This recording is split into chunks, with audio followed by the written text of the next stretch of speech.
So we'll start with Adrian Pabst, post-liberal politics in an age of anger.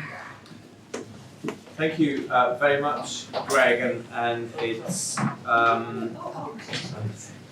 feels like after the Great Awakening, we've had the Great Awakening this morning. So what a start really, and thanks again to Eugene for this fantastic keynote. What I want to do in this presentation is really just to try and pull together a few scattered thoughts on mutuality, and the way I've tried to structure this very imperfectly is in terms of saying something about this age of anger, what it's really about, and I don't think it's just to do with economic or cultural insecurity. I think it's much more profound around humiliation, powerlessness, and the sheer lack of agency. I want to talk a bit about the impersonal powers of state and market institutions that I think have undermined mutual arrangement, especially in relation to welfare. And then I want to think about mutuality briefly as both a concept and a practice, which I think grows out of an exile tradition. And an exile tradition I think we need to renew and extend again. And that's linked to thinkers that are both, I think, small c conservative and sort of ethical socialist, if one could use those descriptions usefully. And then just finish on some policy ideas I think have really provided an alternative to where we are with the welfare state today. So first of all, the age of anger then. And I won't say much on liberalism or post-liberalism, I think, which will be to the great relief of those of you who've heard me talk about this for too long. I mean, I think there is a post-liberal moment, which is just that the orthodox liberal economic and social policies and ideas have simply run out of steam, and I don't think they can take us much further. But that's not to say that we would want to in any way advocate a slide into anti-liberalism. I mean, liberty is absolutely fundamental, equality is, the question is how do we make these principles work properly? And I don't think contemporary liberalism actually saves liberty and equality from other threats. I think it contributes to their erosion. So something else is required, hence this focus on mutualism as an exile tradition. But first of all, the age of anger. I think anger, as I just said, is much more than just economic and cultural insecurity, which is also prevalent. It's linked to precarious jobs, low pay, and threats to settled ways of life. I think the age of anger is much more about an existential angst. Certain sections of society who feel that they are quite simply worthless. It's not even the case that we're talking about new forms of oppression and exploitation, though of course these are also present in the global capitalist economy. We're really talking about a form of what Pope Francis calls outcasts and leftovers, people who've been excluded altogether from the economy and from society. They're just deemed as not making any contribution, they're surplus to requirement. And I think from this sense that people are worthless stems humiliation, powerlessness, and this absence of agency. There's a real sense of anger and abandonment, and I think many people suffer humiliation in their daily lives. They're certainly unable to live the lives they're hoped for. They feel powerless to shape the forces that dominate them: globalization, technology, ideology, and I think also increasingly the capitalist system that is expanding. They certainly feel that these forces are dominating them and those they care about most. And in a world where power is centralized, wealth is increasingly concentrated, humans, animals, and nature are treated increasingly as commodities. And of course, when commodities run out of their socioeconomic utility, we know what happens. We just throw them away. So yes, the economy may be richer in aggregate terms, but many people are trapped in precariousness and poverty. And I think it's clear now that neither finance capitalism has dominated for 20, 30 years, or the new tech platforms will produce a sort of gushing spring of wealth that trickles down to every provincial gully. But it's also the case that in a globalized post-industrial world that remains full with lots of political and religious rivalries, workers are now increasingly de-skilled and deprofessionalized. So it's really the onslaught on work that I think is at the heart of the contemporary condition. And I say work, labor, not just jobs. Right? So obviously this extends to non-remunerated forms of work as well. And when people are de-skilled and deprofessionalized, they're also increasingly open to seduction by leisure and spectacle, right? Which I think is what's going on in terms of the culture industry. That's of course something which Telos has always taken a great interest in. So capitalism's relentless tendency to commodify human beings and nature means that culture is now stripped of meaning and purpose. If everything has a market price, then nothing has intrinsic worth or value, and everything is subordinate to utilitarian cost-benefit analysis. And we hear endlessly about the need for greater efficiency and value for money, but they are not measures of the public good at all. In fact, sometimes it's just the opposite. They are completely worthless to people. Now, if you add artificial intelligence and algorithms to this, which many people now think is the answer, though it may well have some benefits, it also risks devaluing human judgment and creativity. It associates itself with the most mobile and instant forms of digital technology and their expanded capacities for mass surveillance and continuous spectacle, and this is exactly what we're seeing today. And all of these control us through addictive fascination. Whether it's the mobile phone or whether it's the whole online world, this is, I think, the mode now.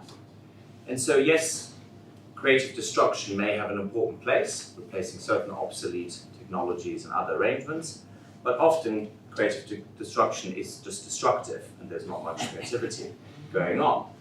You know, the founder of Facebook, Mark Zuckerberg, likes to talk about moving fast and breaking things, and that seems to be precisely what is going on. So accelerated capitalism really clears the way for technologies that redefine ultimately what makes us human. We now live in a world where, oddly, both the libertarians but also the tech-utopians on the far left are basically thinking that the individual should be released from all constraints and can be whoever they want to be, right? And I think some of the debates around rights and how we define ourselves are just an example of that.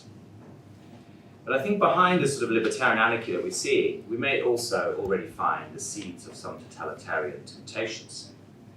Right? When people like the chief advisor to the UK Prime Minister Boris Johnson, a chap called Dominic Cummings, when he writes, "We will soon be able to remake human nature itself," I think the alarm bells should really go off. Because what this essentially means is that all individuals are absolutely sovereign, and sovereign nations are essentially unconstrained individuals writ large. And this illusion of absolute sovereignty we already heard from Wayne yesterday is, I think, exactly the problem. This sort of doctrine of absolute sovereignty, whether the individual or the nation, clearly is now in question. But it is gathering support. Take back control, get Brexit done. These are all examples of unconstrained will.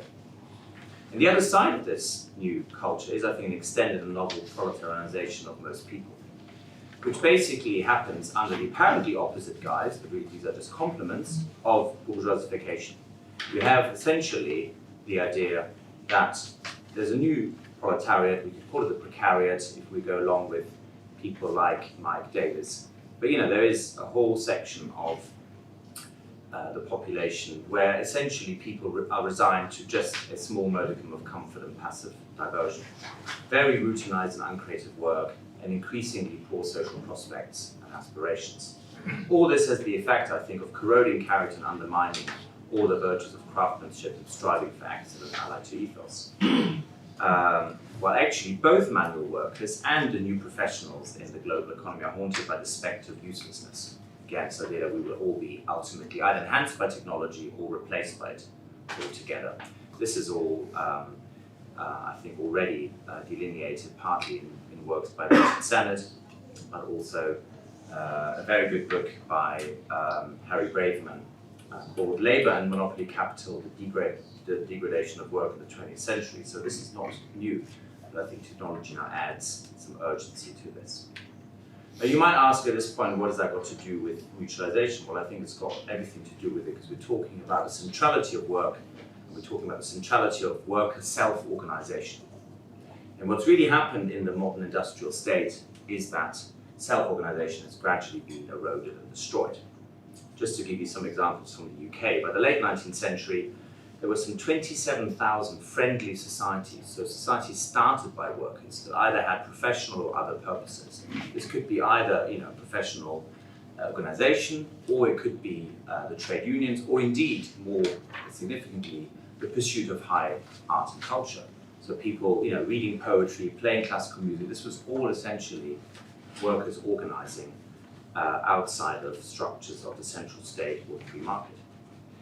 Now, many on the left celebrate the establishment by left-wing parties of the national welfare state, whether it's the case of Bismarck or later on in the UK after 1945.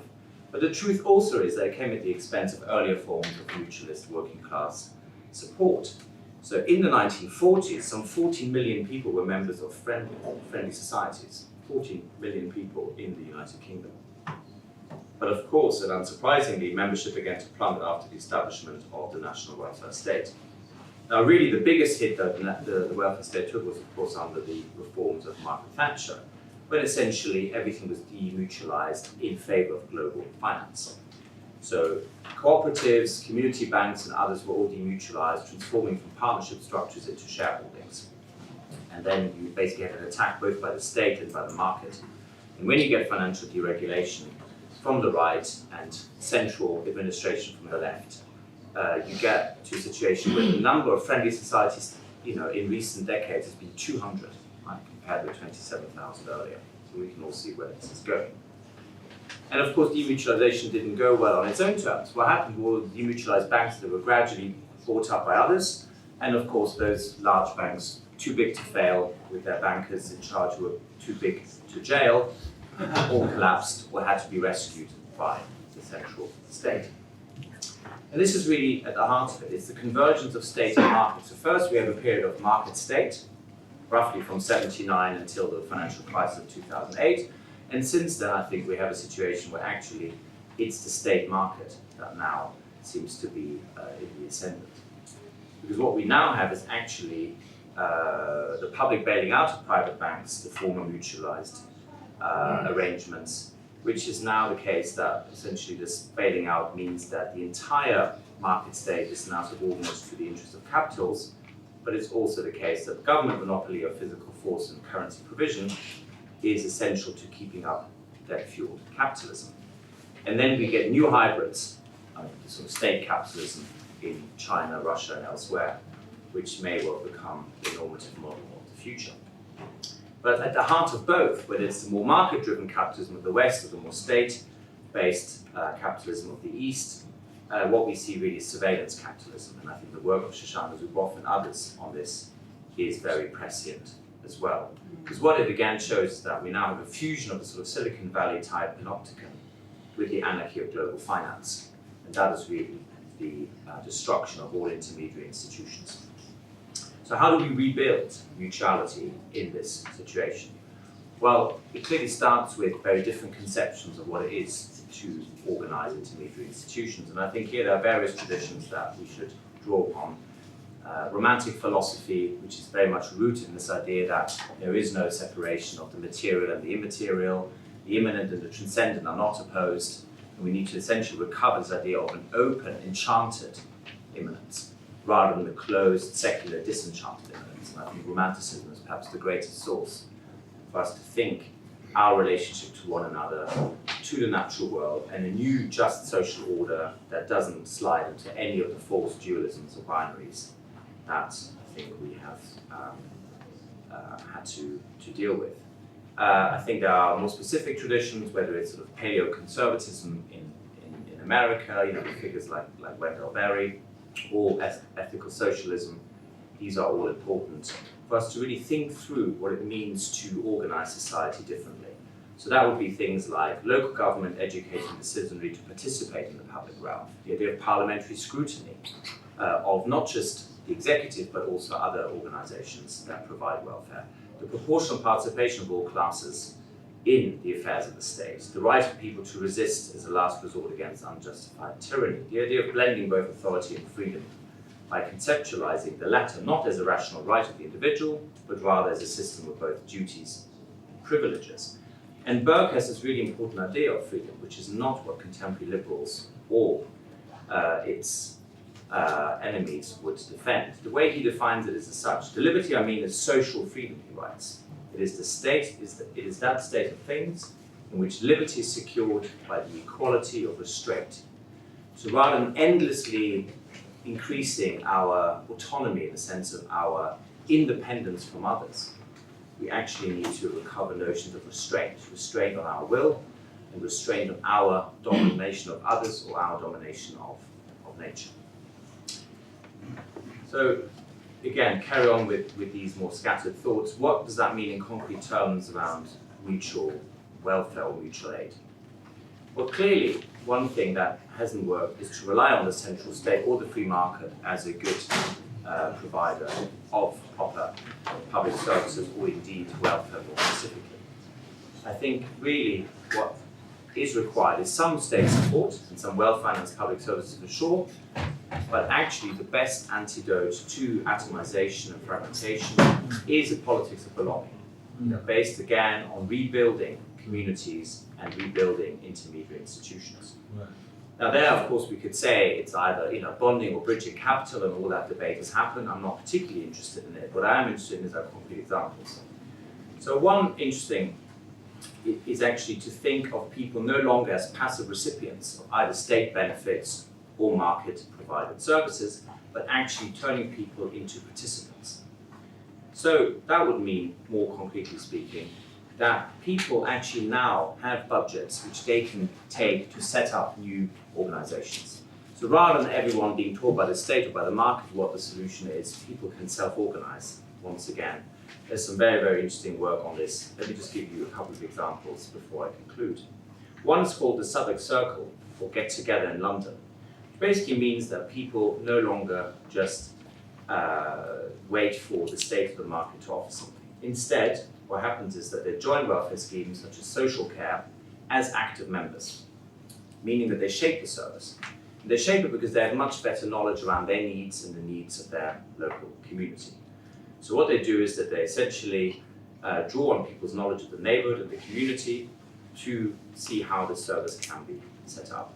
So they are not just provided by the local government or by some private provider, but rather by social enterprise. So often enterprise that has an economic purpose, but also a social one. To the point where when there is a profit, it's reinvested in that business rather than being siphoned off by shareholders. And that's of course the problem with all privatized solutions. Then you've got another example called the Participatory City Foundation, which essentially tries to recreate all the social space that has been lost to either state or market. And that could be something very simple as just creating spaces where people can once again produce together, trade together, but also set up things like social care or childcare.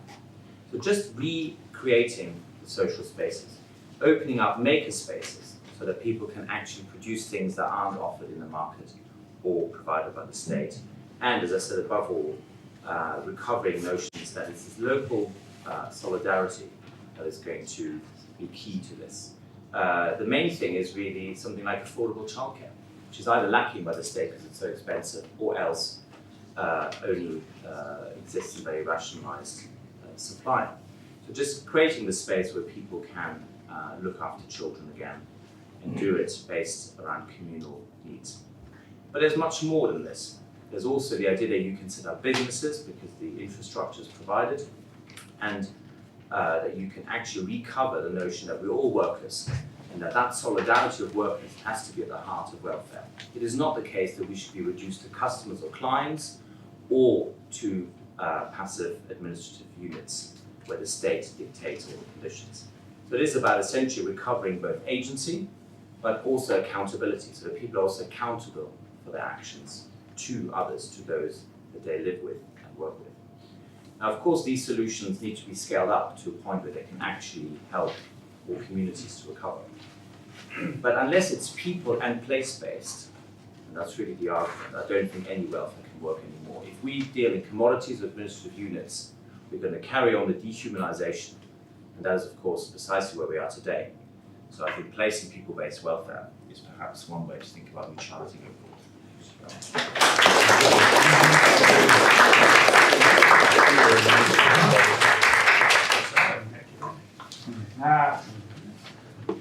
Our second speaker. Mutual aid is Magnum force. I like the sound of this. Tim Luke.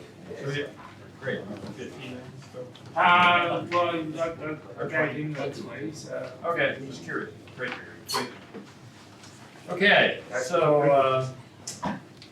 In exploring mutual aid, Peter Kropotkin anchored this human quality, as many of us have discussed, the animal essence and social evolution of humanity itself.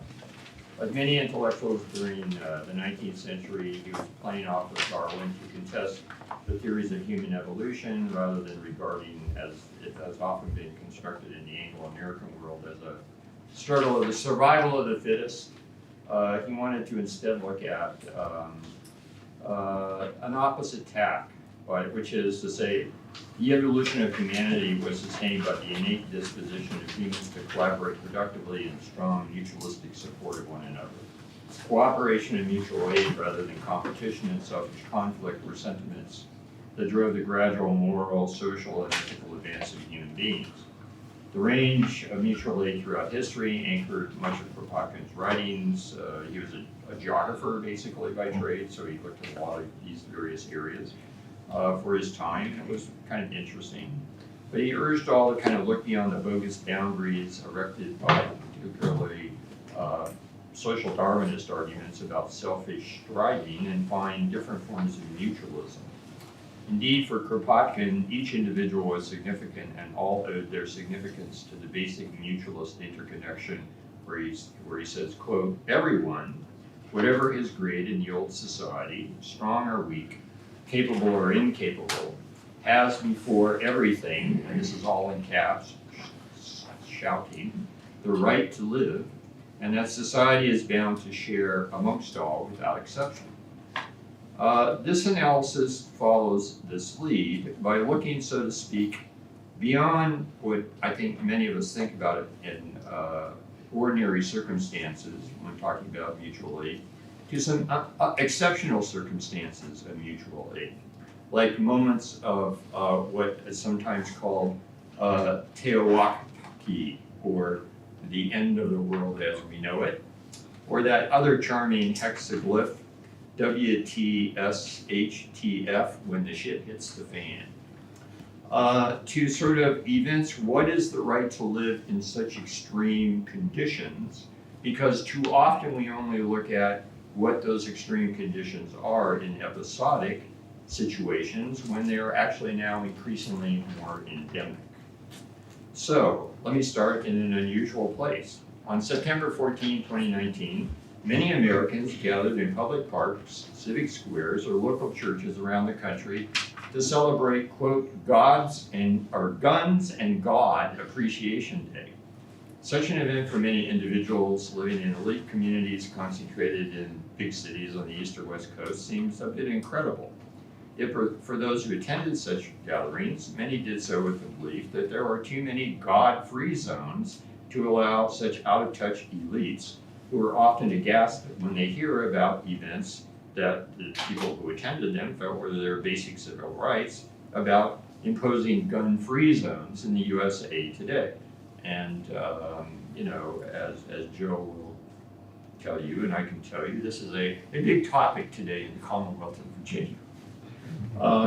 Holding these two beliefs about gods and gun may seem a bit implausible, again, to the comfortable middle-class suburbanite or the central business district condominium dweller, but the predilections of those celebrating Guns and God Appreciation Day must be put into some context rather than dismissing those who hold them, like Hillary Clinton did in 2016, as just basically the deepest delusions of the deplorables. With the erosion, decay, and even collapse in many regions in America, basic store operations, public health services, business operations during the late 20th and early 21st century, many ordinary working class citizens of all races are being left behind in all regions, are ignored in their once more habitable communities in rural areas and inner cities as they become essentially, one might say, some say, dead places, decaying spaces. For them, the contemplation of rhetorical propositions like after the welfare state, reconceiving mutual aid is more than relevant. If the welfare state ever assisted them effectively, it does so much less now. And in these, what are sometimes called opportunity deserts, other times called food deserts, education deserts, banking deserts, job deserts, housing deserts, transport deserts, security deserts, reconceiving mutual aid for those left behind is and must be the basis of their everyday life. With their abandoned farms, declining populations, and food deserts, we're not looking at zones where there is the state interfering or the market bossing them around. In fact, the state in many ways, and increasingly the market, has evacuated. These are becoming abandoned zones. We have shuttered hospitals, closed mines, obsolete schools, derelict factories, bought out banks, degraded infrastructure, and lost jobs. In these opportunity deserts, arguably, this is the best place to witness the general repudiation of the liberal democratic welfare state, basically looking to the endless expansion of state services as a panacea of all economic and social problems. As the growth of megacities has depopulated rural areas, the private-public divide is nearly meaningless due to state failure, ineffectiveness, and/or underperformance. Hence, the private sphere has become increasingly conflicted, corrupt, and maybe even crime-ridden in too many areas. Those left behind in these places are becoming, and understandably so, fearful, because these communities have been consigned to, as it's been considered, the back row, where their residents ultimately experience insecurity, go without, lose hope, and feel unwanted. The state is distant, businesses have departed, nonprofit organization in assistance is intermittent, it doesn't exist at all. Public services are being privatized, getting access to basic needs becomes either an unanswered or open question that requires new tactics of individual initiative. Put into this perspective then, what I want to do in the study, and this is just a start, is develop some different conceptions of modes of mutual aid that relate to these moments of waning government sovereignty and the kind of just general disregard of business and government at all. And I look at some exceptional moments which people regard as they started, they continued, and they ended, but I'm wondering how much that's true. So one variant, as a bumper sticker one sees a lot in the Commonwealth of Virginia, reads, gun control means hitting your target. This hints at the basic failure of the welfare state's one-time ideals of fully funded state-centric policing. As the tax basis, the budget capacity, and administrative capabilities of locality shrinks, local authorities have no automobiles, they have no officers, they have no radios. Increasingly, they don't have much to do, other than sometimes they get involved in the same crime that the locals do. So they sometimes turn to either privatized or shared policing practices, particularly in impoverished rural areas, where local sheriffs do not or rarely enforce existing gun control regulations. In fact, in Virginia, as a result of what is considered to be a gun-grabbing, liberal democratic, defeat liberal democratic, new democratic government in the Commonwealth, sheriffs have actually promised to deputize every citizen, male and female, aged 15 to 45, I believe, to be in the fourth militia, or the irregular militia, that the state constitution allows so that everyone can keep their guns. They're over 12 round capacity magazines, which is an interesting sort of act of agency that one often doesn't look at. Since these hollowed out governments do not see firearms in civilian hands as problematic, the citizens get to act like the police under the assumption that public law enforcement cannot and really will not be there to protect them. In these empty zones, this is also true of the rescue squad. It's also true of ambulance services, fire protection, what might pass for whitewater rescue, disaster response services, as well as things that are more commonly discussed, free clinics, soup kitchens, women's shelters, homeless ministry centers. So in the aftermath of Hurricane Katrina in 2005, one instance of this is kind of striking. The American welfare state brought an immense response to the residents of the Gulf Coast, and particularly New Orleans, Louisiana, by flying President Bush to look out the window of Air Force One and go, oh my gosh, and then fly home, and that was about it. His Department of Homeland Security at the same time had encouraged people who hadn't got out beforehand because they couldn't, there weren't buses, they didn't have vehicles, nobody was stopping to pick up hitchhikers, to be prepared to wait days for federal assistance. Meanwhile, state authorities were just trying to manage what mass evacuations could develop. After the storm, of course, there was total desolation, and from that, there was sort of some spontaneous mutual aid that was called upon by people basically who said, there are people dying out here. There are people dead floating in the water.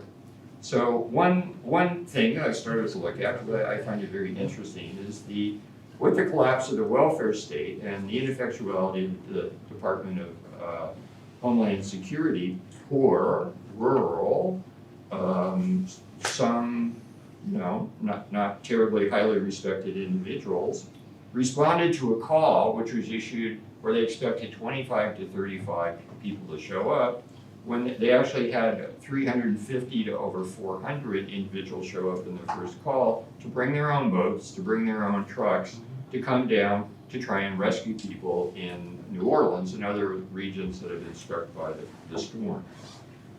In total, they rescued about 10,000 people. More than 20,000 federal troops, which had 225 helicopters. They did so by riding out in their boats equipped with weapons of Magnum force, because they had to deal with looters. They also recovered dead bodies, and they also tried to protect people in the areas where they were, but by the same token, they often went to their neighborhoods, people they knew, their kin, in their church parishes, etc., and in the various parish county governments there. So that in looking at this, I think this is a kind of, it's often considered an exception that we have a right to live without exception, but in these moments of exception, this is often suspended. But the people who show up are not usually the government, they are the local folks. Who've got a big 4x4 truck, or they have a John boat, or they have a couple of shotguns and they're not afraid to shoot them. And they go out and they try and help their neighbors. So I think that's kind of an intriguing notion as a kind of mutual aid form that nobody really looks at, which is now sort of becoming quasi-institutionalized, I understand, which is somewhat distressing. But it was called the Cajun Navy. But there's now apparently a Cajun Special Forces, a Cajun Army, and a Cajun commissary. How much this is highly organized, I'm not really sure of. But basically what one realizes is that the left behinds, those in the back row, those who were seen as deplorables, were the people who showed up to save the left behinds, the deplorables, and those without much help. And which is kind of interesting because one sees that how there's this kind of K through 12, if you even got to go through K through 12, and got your shop class training, that it was a kind of soul craft in action. You could do things. You could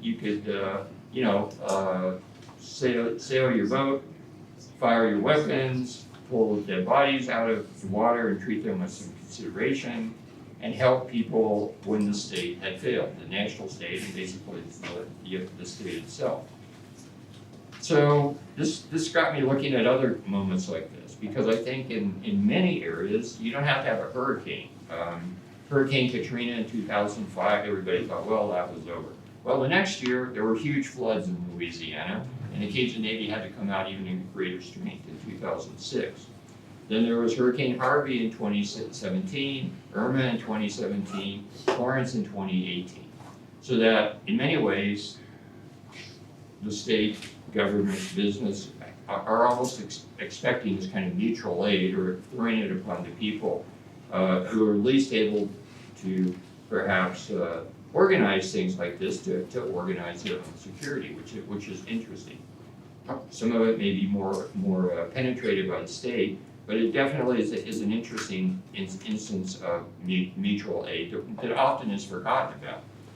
Another thing that has got me interested is that in the nonviolent civil rights movement in the 1950s and 1960s and 70s, one often finds when you go back there that there were a lot of Korean War and World War II veterans, African Americans, who basically had this attitude that this nonviolent stuff will get you killed. And there was a willingness to have guns to make the civil rights movement possible, because in some areas, particularly Mississippi, but also Alabama, North Carolina, Louisiana, there was weapons were held by black families. Women and men knew how to use them. And when the Klan or other white supremacist, turmoil causers showed up, it was useful to be armed. One didn't necessarily have to fire them, but occasionally they were fired. The display of weapons was useful. And that kind of use of Magnum force, again, by the poor, by the forgotten, by those without rights, is a kind of interesting exception of the right to live in an exceptional circumstance. You're confronted with you and your family being lynched or murdered or something of that nature. There are other instances, of course, in the 1960s and 70s, which one can look to, which were more organized. The Weather Underground, May 19 Coalition, the Prairie Fire cells of the SDS, the American Indian Movement Radicals, 1969-1977, so-called Brown Berets, which were militant Chicanos in 69 to 72. But again, here, a recognition of often trained, mustered out, some Vietnam, some Korean, many World War II veterans who had the right to own weapons, as Madison celebrates, I believe, in Federalist 46, and is enshrined in the Second Amendment. And there again, there to protect the community in which they live.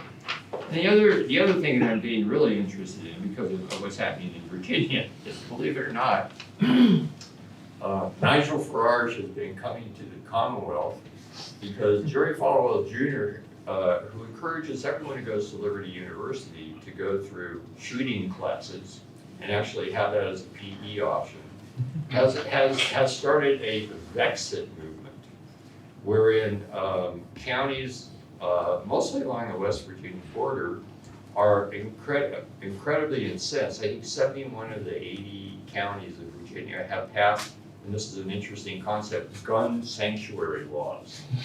In the 80s and 90s, the feds were going to come and grab illegal aliens. Well, now they're going to come and grab your guns. So these gun sanctuaries are there because people have a different construction of their civic agency due to the Constitution, and they want to keep their guns. On Martin Luther King Day, and this is a kind of a sad coincidence, because it was called Gun Lobby Day. Something like 26,000 Virginians, white, black, male, female, showed up in Richmond, marching around in tactical gear to present their case for why these new gun laws, which are not terribly restrictive, and some of them are on the books, they're just not enforced, but the ones everyone are really worried about is taking away assault weapons and taking away high-capacity magazines, because the legislation is written so poorly that actually, like an 1866 Henry rifle, which is .32-30 pistol ammunition, is an assault weapon because it has an embedded magazine that holds more than 12 rounds, which is kind of weird. So that people say these dodos don't even know what they're outlining, and they're upset about it, rightly so. So far, they're not going to take people's assault rifles away. They're going to let you keep all the ones that you have. And guess what? In December, the level of gun sales in Virginia almost doubled. And many of the ones that were purchased were assault rifles.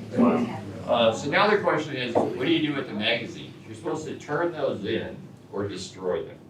And it is impossible to find a 12-round magazine for an assault rifle because they come in fives, 5, 10, 20, 30, 40, and then they go up to drum magazines. So this is another thing where they say, see, these dumb bozos don't even know how to regulate magazines. So they see it as the work of the out of touch managerial elite trying to impose on people rights that have been theirs in the Constitution, have been discussed by the Federalist Papers, and they're not really causing a lot of trouble. These armed so-called deplorables were wandering around the street in Richmond for about a day and a half, and without incident, no shots were fired, and the only person that was arrested was one young woman who wore a bandana over her face, and they said it was a mask. Like they thought it was an anonymous mask or something, and actually it was a very cold day, and she said, no, I'm wearing this to keep my face warm. She went to court and she was, let off. So this is another interesting example of, well, if these people are so undisciplined, so deplorable, and so threatening, they show considerable civic self-restraint in asking that their rights be defended. So that's the other kind of thing I'm thinking about, because in many ways this kind of new military ruralism, let's call it, is it not a response to the new military urbanism, where when you come into a city, you see everything covered on the outside of buildings with closed-circuit TV cameras, a constant surveillance of what's going on in the street and around it, the presence of rent-a-cops, building security, and then quite clearly, increasingly, heavily militarized police are becoming increasingly present, largely because we have a lot of counterinsurgency weapons that we haven't used with great effect in Southwest Asia since 1990. To try and impose our will as the last remaining superpower is now being given over to the cops in big cities to make sure that people have some opportunities to have better police. The new military ruralism then is, it responds with this kind of sense of collective defense of communities readying for what might need to be done. Some people even saying we need to secede and enter West Virginia, which seems highly unlikely. But nonetheless, it is thought-provoking because all of this is occurring advanced by a liberal democratic government in an era where I think we'd be hard-pressed to find a president who is not as demagogic and mercurial and potentially tyrannical in the sense that the founding fathers believed that citizens of the country should have the right to bear arms when you have this kind of a president who, probably when he wins the election, he can't say, well, like he did in 2016, I'm now running for, the 2020 slot for the Republican Party. He might say, do we really need this 25th Amendment? I mean, FDR came from New York, he was great. I'm from New York, great. So, and he's skating on everything. Congress rolls over, the Senate rolls over, the House is treated like a bunch of clowns because many are clowns, but nonetheless, this becomes an interesting moment where it's not to say they're right, but are the left behinds or the so-called deplorables in seeking their right to live, asking us to take pause and think about what's going on in these zones, and in addition, in these states of exception where the state and markets have withdrawn, how they must, in a sense, prepare to meet many of their own basic needs because there are no opportunities. Also, Okay.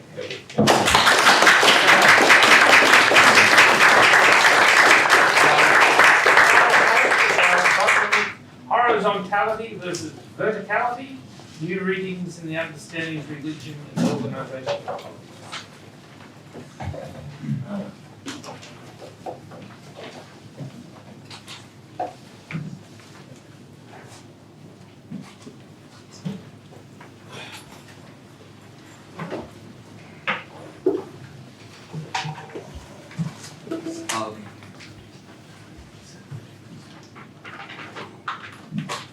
Judaism, Christianity, and Islam are each in their own way monotheistic religions. And I would argue that this unifying factor that leads together all three Western religions has profound repercussions upon the conceptualization of God and the allowable limits to political behavior in the name of God. Each of these religions would be theologically entitled / permitted to advocate. Plato, in his dialogue Parmenides, forms a significant part of the pedigree to the emergence of monotheism. Excuse me, sir. It's hard to hear. Is there the mic? Okay, sorry. Thank you, sir. Yeah. Let me just paraphrase the first sentence. Okay. The elements that link together the three Western monotheistic religions have important implications for the limits to political behavior and sort of the legitimation of political behavior. And that unifies them, and that there isn't a sufficient awareness of this. Plato, in his dialogue Parmenides, forms a significant part of the pedigree to the emergence of monotheism. And it's not a pedigree because there are conflicting views among historians as to when the texts of Genesis and Exodus actually appeared, and a cogent presentation of the same themes. I'm not arguing for direct influence. It's too speculative to make such a case.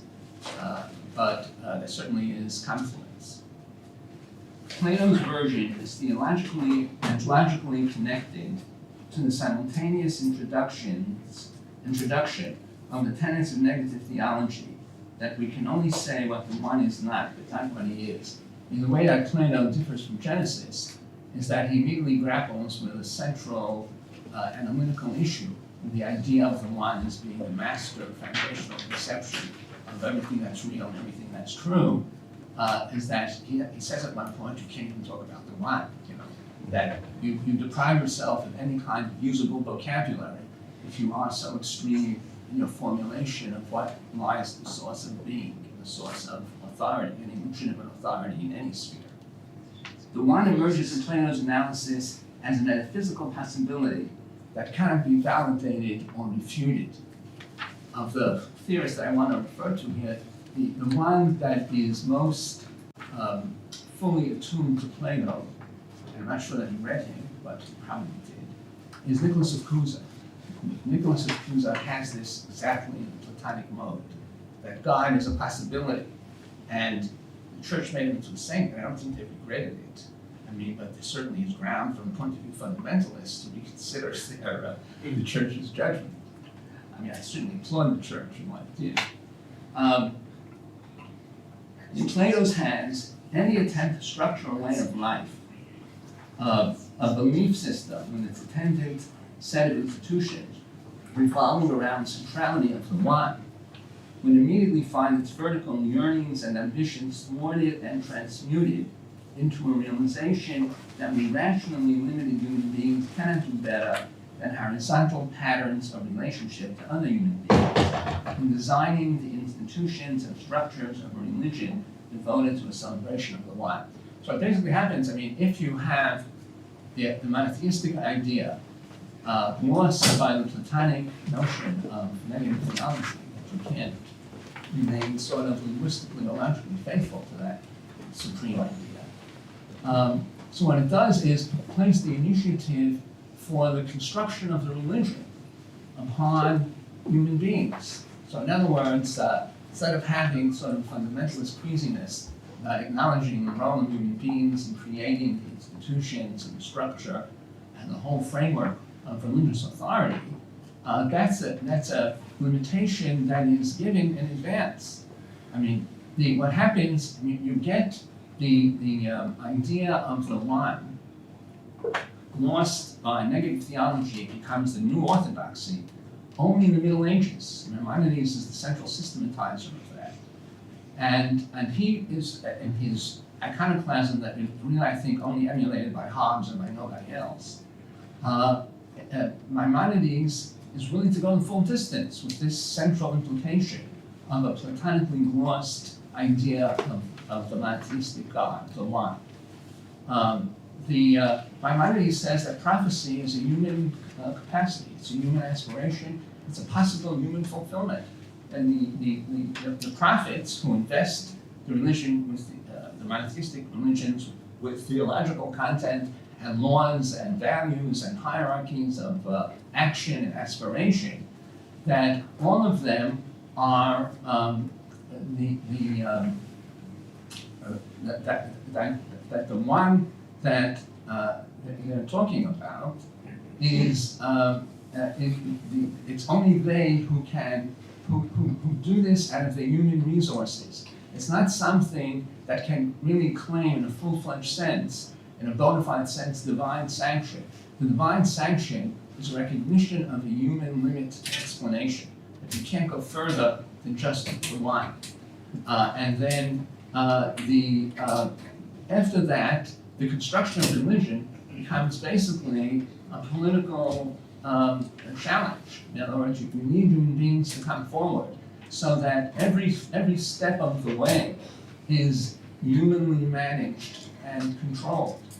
And appropriately, legitimately, on religious grounds. There's no alternative to that. So there you have it. So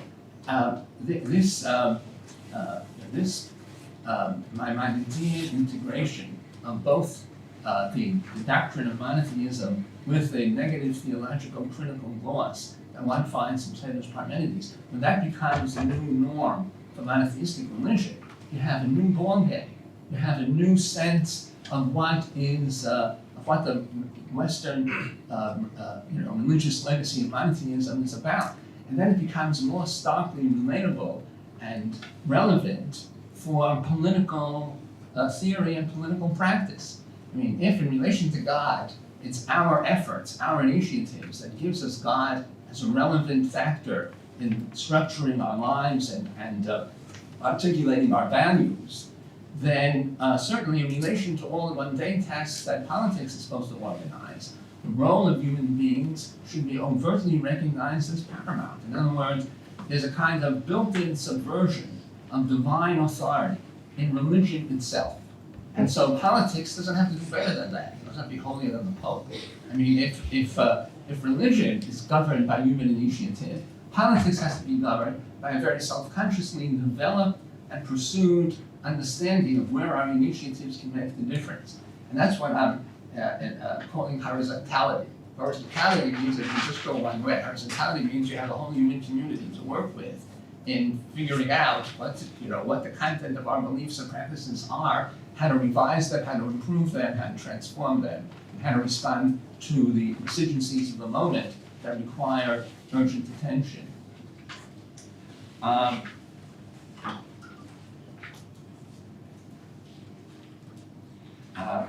Okay. The one emerges in Plato's analysis as a metaphysical possibility that cannot be validated or refuted. In Plato's hands, any attempt to structure a way of life, a belief system, with its attendant set of institutions revolving around the centrality of the one, would immediately find its vertical yearnings and ambitions thwarted and transmuted into a realization that we rationally limited human beings cannot do better than horizontal patterns of relationship to other human beings in designing the institutions and structures of a religion devoted to a celebration of the one. Everyone hear me, right? In the face of Plato's coincidental presentation of the one and negative theology in the Parmenides, community, horizontal human interaction replaces vertical immersion in a transcendent object of belief as the fulcrum of human orientation in the world.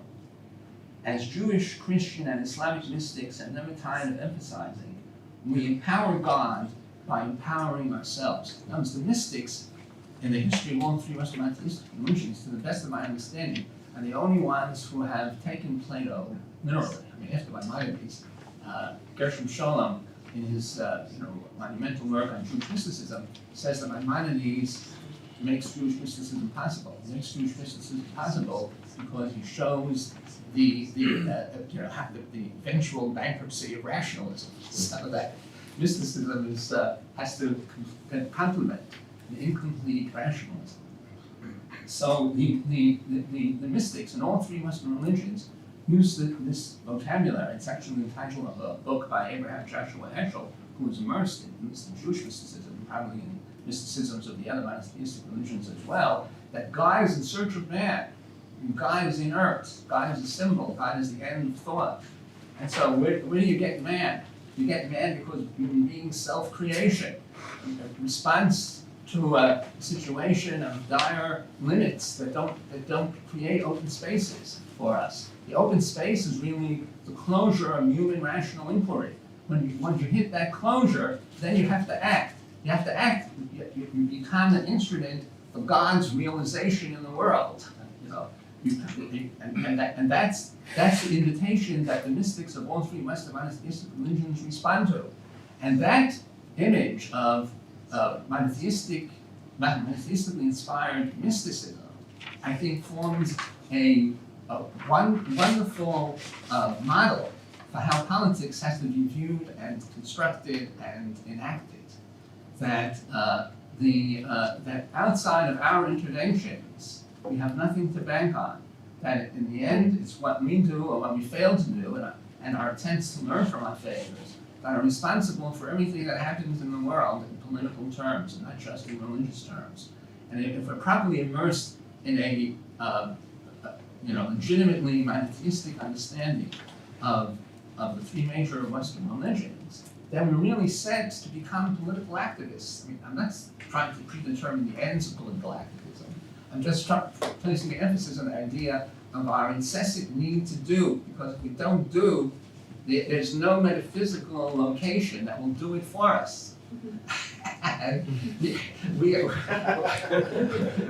that's what we should learn from my case Jewish, but in everyone else's, Christian or Islamic or whatever. From your religious immersions, you got to learn that we are the actors.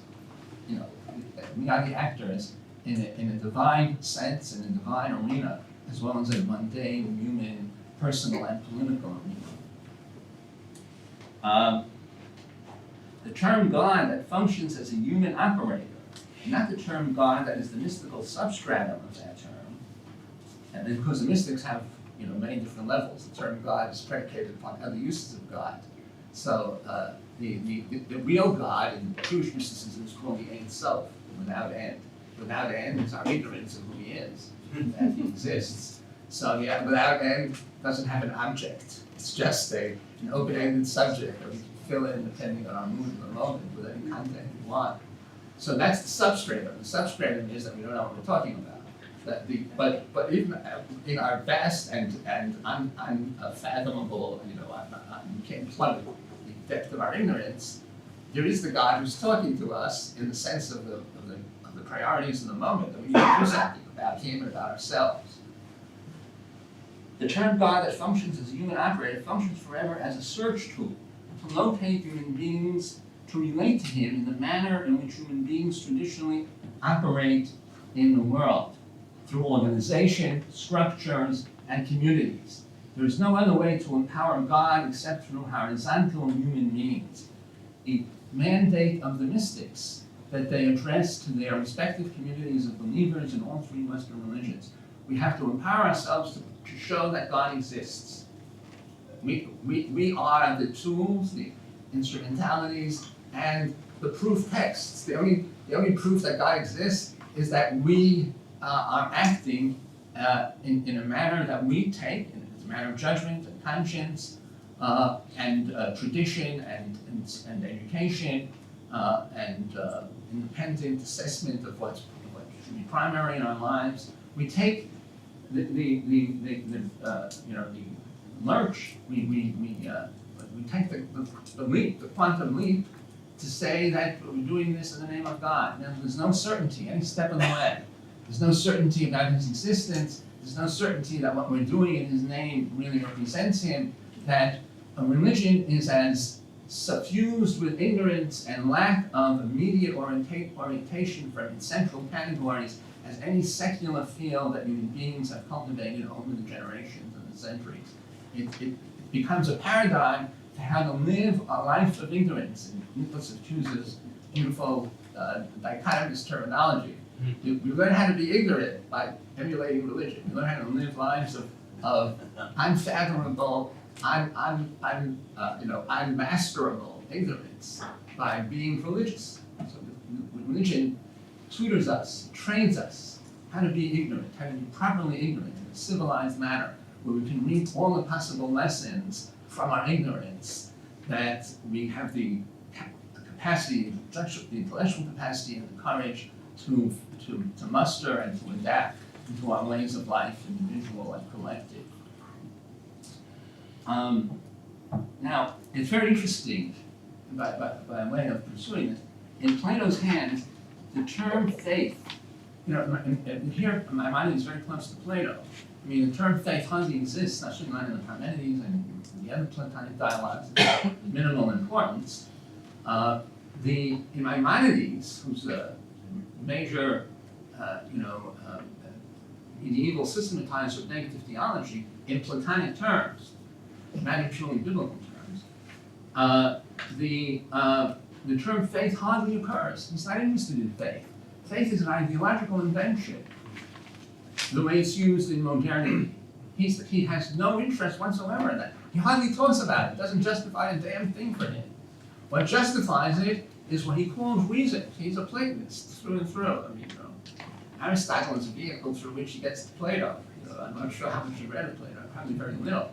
But but the Muslims gave him enough of Plato so that he really has a sharp image of what Plato stood for.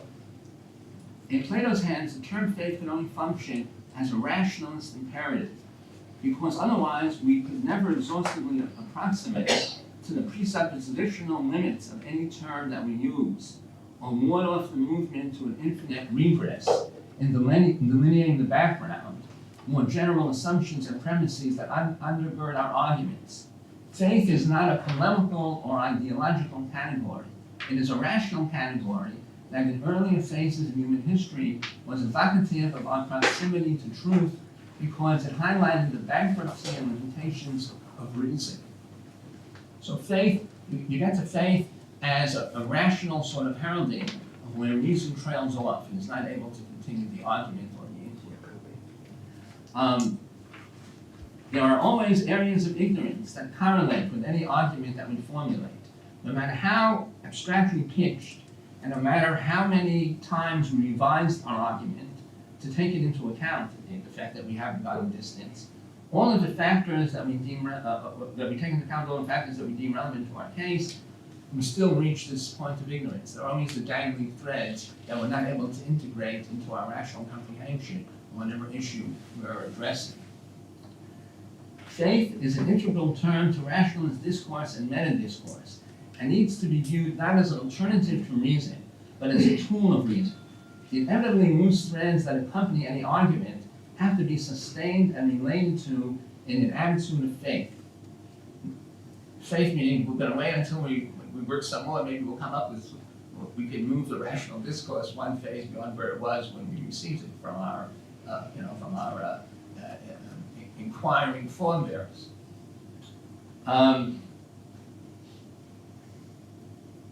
You cannot have one without the other. You can't have knowledge without ignorance. They are conceptually inextricably linked.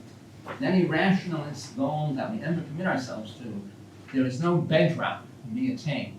That's something shared between Plato and Maimonides, and links together in a profound way that's, I think, very instructive for all of us, regardless of where we stand in the ideological spectrum of both religion and politics, that two of the key mappers of both religion and what later became secularism share this notion that there's never any bedrock in argument, neither in religious discourse nor in secular, philosophical, or analytical discourse, in whatever field it gets concretized and materialized, whether it's mathematics, physics, philosophy, or the sciences or the social sciences. To utilize the Levinasian idiom, in any project that we are involved in, we aim at totality, closure, and all we ever achieve is infinite openness. The residuum that subsists between the notions of totality and infinity, we subsume under the category of faith. So it's all open-ended. faith isn't really faith. And faith is only, I mean, in Plato and Maimonides, faith is only when reason is not able to continue, it becomes faith. And it's only a pause, it's only a temporary resting place before we can begin to reassemble our rational energies to be able to move it a little bit further when ignorance will again supersede and we have to have recourse to faith. So just, in terms of political issues, so horizontality replaces infinity in a proper understanding of religion. Religion itself, I mean, the old-time religion is all horizontality, and the verticality is exposed as an illusion by the earliest articulators and expositors of Western religion. You don't have to wait, for the 19th and 20th centuries to have this kind of reduction, to it's telling you that you have to think in more neutral, rational, and power terms, and you can't use the divine vocabulary to self-explicate and take it at its literal face value. That will just get you into blind alleys that you'll never be able to educate yourself from. That you need to put them to one side and realize that this vocabulary is intended from the outset to be discounted in the manner that Plato and Maimonides enact for us. It's an intrinsically discountable vocabulary, and you don't have to wait for Feuerbach and Marx in the 19th century to do this. Plato does it. Maimonides takes it for granted and integrates it into his philosophy of religion and his understanding of Judaism. These are important lessons. And the political upshot and translation of this is horizontality, that the initiative is ours. So in terms of the world's political agenda, I think one of the things that Adrian said from here is very appropriate, that that participation is a crucial alternative that we need to develop much more now in the face, say, of the climate crisis than we're doing. If you think about, for example, Madison's classic defense of political representation, Federalist number 10. So what he does is that Robert Dahl made a book out of this connection, Size of Democracy, the title of one of the lesser-known books of Robert Dahl. So the theme of size and democracy is a Madisonian theme. So when you have a republic of a large, heterogeneous, massive size, I mean, Madison already, she learned this from Tom Paine, that he's already thinking from sea to shining sea, even when Virginia is the end of the 13 colonies. So then the massiveness of the state only allows for representation, not for participation. Well, what happens when you have a reduced GDP as a result of climate change? What happens when the number of people with gainful, profitable employment goes down? So then what you need to do is invert the Madisonian path. You have to move back from indirect democracy to direct democracy. You need to have kind of reinvention and reapplication of the tenets of participatory democracy that were in the foreground, in the consciousness of people in the 60s and 70s. We need to return to that point in the historical development of modern political theory in order to manifest our humanly ordained and divinely ordained, if Maimonides and Plato are right, horizontality, to be properly horizontal, follow the path of horizontality in relation to this central issue, this global issue of climate change. We need to rehabilitate political participation. So get the people who are most affected by political decisions to be the ones who make them. It's only by direct involvement that we can sort of create a cushion into the future, that we can move into the future in a manner that won't excessively discombobulate us and disorient us. In order to retain this ethic, this mandate of horizontality, we need to recapture what Madison himself would probably approve of in our political climate, in our political context, the recovery of direct democratic participation.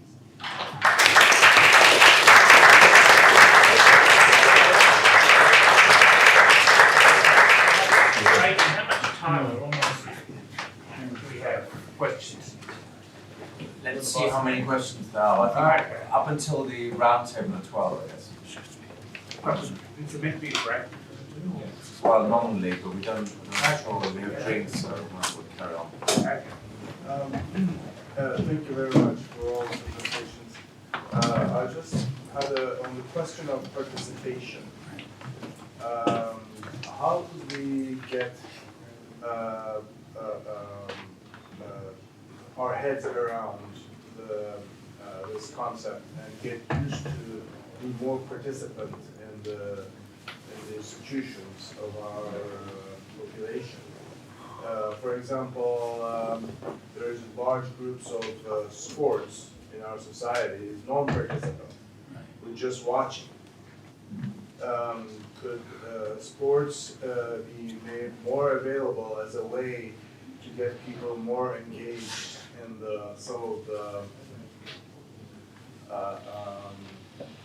some of the ways that sports represents a model for how people can stay engaged with each other, and support the idea to support to achieve better performance of each individual by participating and supporting each other.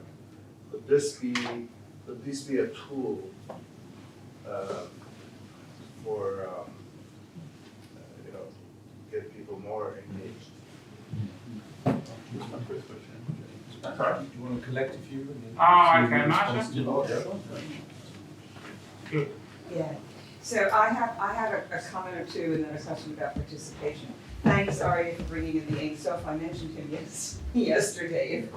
Of course, it's the sort of dog and pony show echo between the two of us. I mentioned the Ein Sof in the conception of the transcendent. I wanted to throw out a few concepts, also reflecting where you're going. And in horizontality is also, of course, the concept of co-creatorship. So the part of the covenant with God, which is mutually constitutive with the covenant with other people, I refer to as a Möbius strip. You can't tell when one becomes the other. Is not only for the B'Tselem Elohim, but also the Dmut Elohim, so that we have a moral correspondence to further God's vision, covenantal vision in world, which I think is part of the horizontality that you're talking about. And also picked up in Kusa's explicatio implicatio is also that kind of Möbius strip. The world is enfolded into God, and God is enfolded into everything in the world. So you don't have a binary or discrete lines between our engagement with the transcendent or God and our action in world. That's just simply not possible. So I wanted to throw those ideas out as what I thought of as reflections on what you were thinking, and perhaps elaborations. And I had a question about participation. There are people who are extremely active participating in current policy. They're usually extremely wealthy individuals or extremely wealthy corporations, and they're participating heavily in the production of all kinds of public policy. So I would suggest that it's not only the fact of participation, but also what worldview you bring to your participation. Right. And so the culture or the assumptions about the way the world goes down, or et cetera, must be part of the conversation about participation. What worldview do you bring to the participation you're doing? Dana, first of all, thank you for renewing my faith in belonging to Telos. Excellent panel. So what I see here, the commonality is the agency. It was very interesting with Adrian coming from Britain, I guess. You see agency as a result of a rich state. So on top of the welfare state services, yes, we can envisage some agency. And that's interesting for me because going back to the US, I see an Emersonian project, especially from Kim. Apparently, we are going to be renewed in our agency and participation from the rural part. You see something interesting going on there that we here in the urban area of the US, maybe we cannot see, being too busy just living.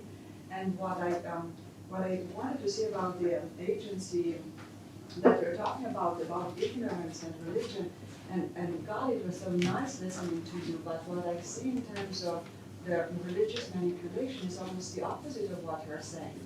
So you are calling for agency in a time of religious ignorance and the ability of living with chaos. And we have been unable to live with chaos. What with uncertainty, not necessarily chaos. Correct, uncertainty. So I would like to hear more about agency from all three of you. Okay, we'll have those three questions. Any comments? Yeah. Okay. With regard to your question about participation, I mean, this relates to some of the other comments as well. Participation, you were saying also, the participation, my original image of participation was, relates to a book that I co-authored in the background in the early 90s called Power and Empowerment, the Radical Theory of Political Participation. So that it's workplace democracy that is the original locus for participation. So of course the rich participate more than anyone else. I mean, they have people who write their tweets, they have people who do everything for them. They only have to be carried from one place to another with helicopters. But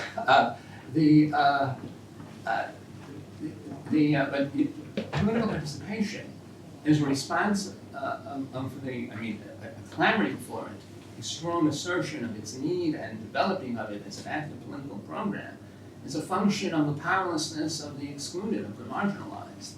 The racially marginalized, the religiously marginalized, the politically, economically marginalized.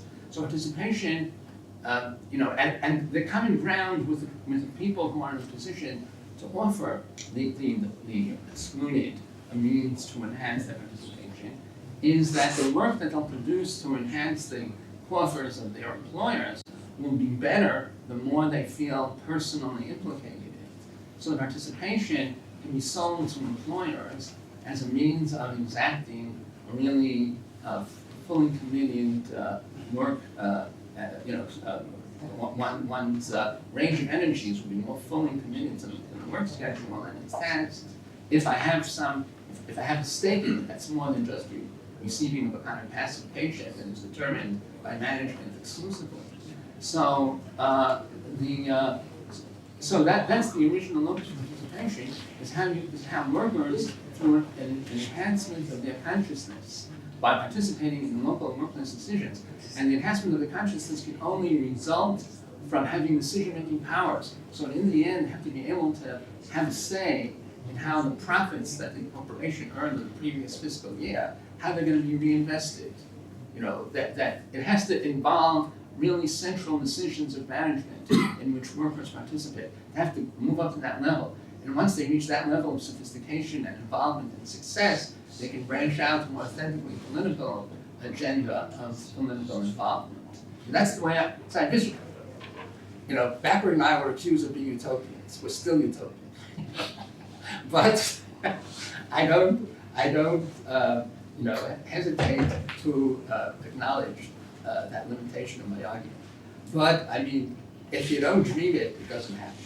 So you have to sort of envision it as a possibility that is grounded in historical, rational, worldly reality. And I think, so the point of participatory theorists even today, actually Adrian and myself here, we both made this a central part of our argument. He'll speak for himself in a moment.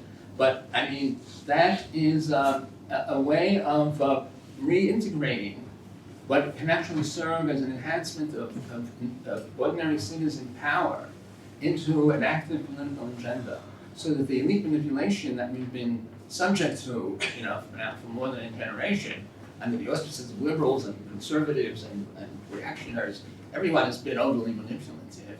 The counterweight to that is recognizing that there is a margin of self-assertion that we can begin to occupy and branch out from that without being able to foreclose the future. The great advantage of the God concept is that if we're truly God-fearing, we are inhibited from ever foreclosing the future. So we have to apply that to participation. I'd like to clarify. I'd like to clarify more what I mean by sports participation. Yeah. Is how do you inculcate these ideas that you're talking about? How do you demonstrate to young people that the things they do have a consequence, and get the idea that to have a workable system where people can cooperate in doing some kind of activity that's positive, and that has health benefits and other kinds of benefits in terms of having mind and body working together to achieve some certain result and having each other help each other. All right. No, so I think what you're saying about sports is a very relevant model. In other words, the way you get a football team to has a losing streak, so you want to win this next game. So I mean, I think the coaches work in achieving precisely what you're talking about. They don't necessarily work to better hone the skills of any individual player on the team, but they try to raise is the morale of the whole team. You know, the sense of interdependence, and that when a player makes even a good play, and he's buttressed by the verve and the alacrity of some other player who helps him consummate the play in the right way.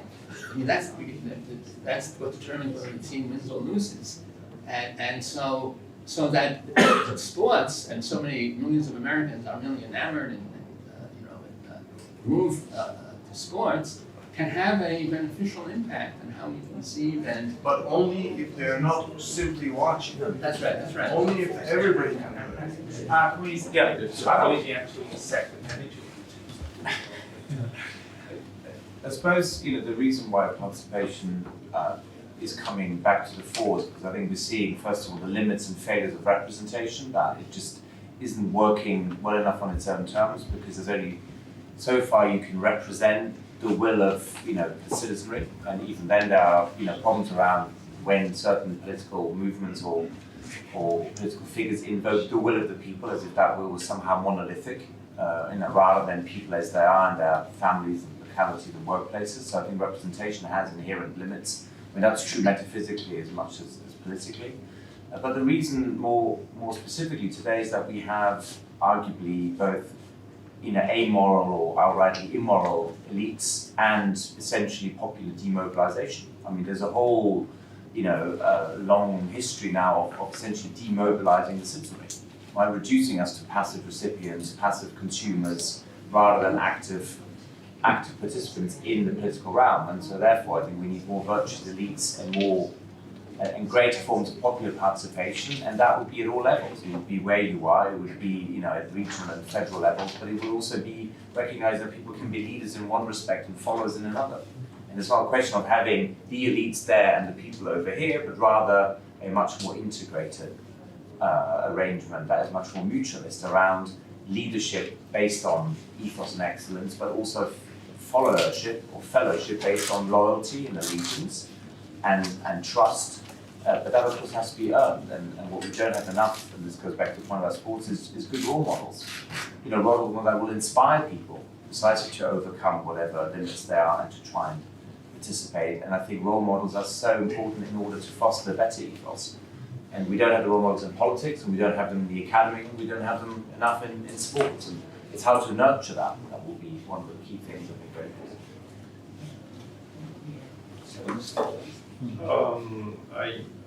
I would say that action is, looking off of Aryeh's point that yes, because the state, if it does anything, often redistributes its attention and resources outward. People are left, if they are to have any government or services at all, increasingly to provide them or work to provide them for themselves. And that some of these whatever you want to call it, volunteer, spontaneous, mutual aid efforts to do that, in part are rural, and the anti-federalists, of course, trust the rural yeoman to do this first. But I think in many cities that are decaying, populating, deindustrializing, you have these empty zones where, again, people with skills and abilities are setting up these kinds of communal, mutual aid, local associations to do the sort of things that they're encouraged to do. I mean, because we're in Virginia, there's the only thing they study in school is the founding fathers. There's in the beginning, there's the creation of the universe, there's ancient Athens, you fast forward to the founding fathers, and then history's over. There's a big focus on the Federalist Papers, Jefferson, yada, yada, yada. The founding fathers were the same. Exactly, you got it. So we just have two fields, one point of Aaron to say. You have a question? No. Oh, okay, guys. I'd like to ask a little bit more about representation, because I think you emphasize participation, but I think there's still a role for representation. I'm trying to understand the relationship between the two. I guess that's the question. And I guess specifically on Aryeh, I guess I was wondering, you focus on the one, and I'm wondering whether the focus should be rather on the three. Because the three is really about representation. Right? Three is about it's about the symbol, right? The symbol is always the third, right? It has the present and the symbol that links them up, and so and that's about the tradition. And so I'm wondering, I think specifically, you talk about the three monotheistic religions as providing that vertical access. What's the difference, or is there a difference between the three monotheistic religions in structuring the character of the horizontal? And that's kind of the representational question. Okay. Your question is extremely central. I think that the most considered response that I can give to it is that after St. Paul's letter to the Romans, some of the major developers and architects of Christian theology really sort of engaged in what one could only call overt steps to Judaize Christianity.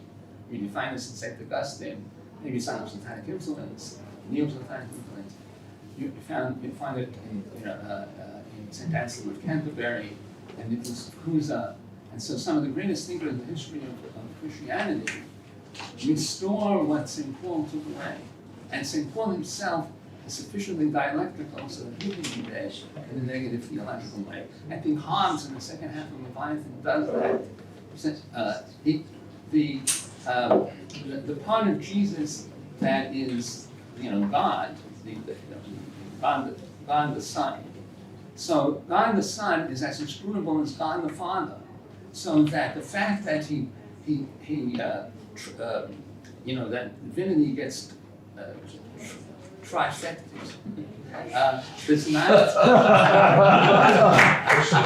It's a long bet. Does not in any way bring the human element any closer to God than would be the case under the auspices of Judaism or Islam. I mean, Pabst is very rigorous in his allegiance to the idea of monotheism. And so the three is really one. It's really one in terms of the critical apparatus that you need to bring to bear to decode who the three are. So there is God the Son, but God the Son is a direct chip off the old block. You can't understand a damn thing. It's all inscrutable. It's all impenetrable by limited human rationality. So the oneness overshadows the triune character. And Nicholas of Cusa is faithful to that too. Nicholas of Cusa has that.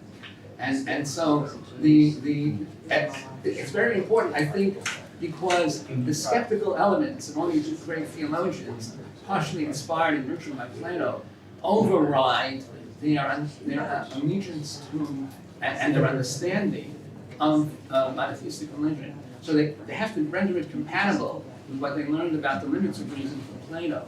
And so to do that, they need to remain faithful to the limitations that are delineated by negative theology.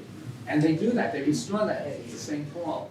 And so I mean, if you listen to some of the rhetoric of Pope Francis, he's more in line with these later people than he is with St. Paul.